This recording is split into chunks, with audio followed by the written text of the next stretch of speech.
été bon. Et bizarrement, c'est la sortie de Bradley Barcola et l'entrée de Lee Kang-in qui a tout changé. Elle a tout changé. Ce changement a tout changé.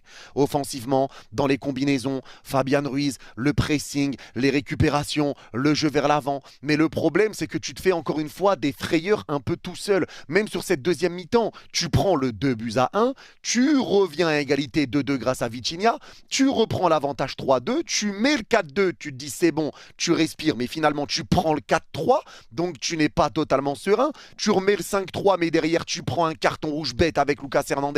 Et ça, on va en parler après. Donc, il y a encore des choses à régler. Bien évidemment, il y a des choses à régler. Et on va vite attendre le retour de nos joueurs parce que tu le sens offensivement qu'il nous manque Dembélé et Doué. Là, moi, je le sens. Je le sens. Et le problème, c'est également que Kvara est bien meilleur sur le côté gauche. Kvara fait une bien meilleure deuxième mi-temps parce qu'il joue sur le côté gauche. Kvara à droite, ça se passe pas bien. Kvara doit arrêter de jouer à droite. Luis Enrique doit arrêter ça.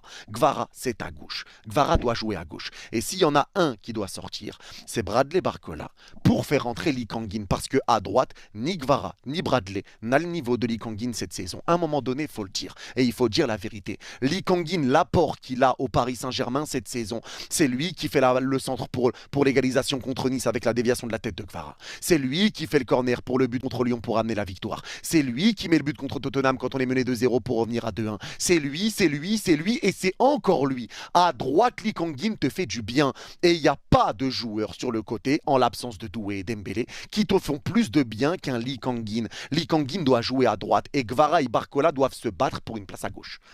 Tu peux faire reposer Bradley qui a peut-être besoin de repos. Tu le sens, il y a quand même des matchs où voilà, tu sens quand même qu'il est peut-être un peu à bout physiquement, qu'il est peut-être un peu fatigué. Fais jouer Kvara, fais jouer Barcola pour faire reposer Kvara, mais Lee Kang-in doit jouer à droite. C'est lui qui doit être à droite.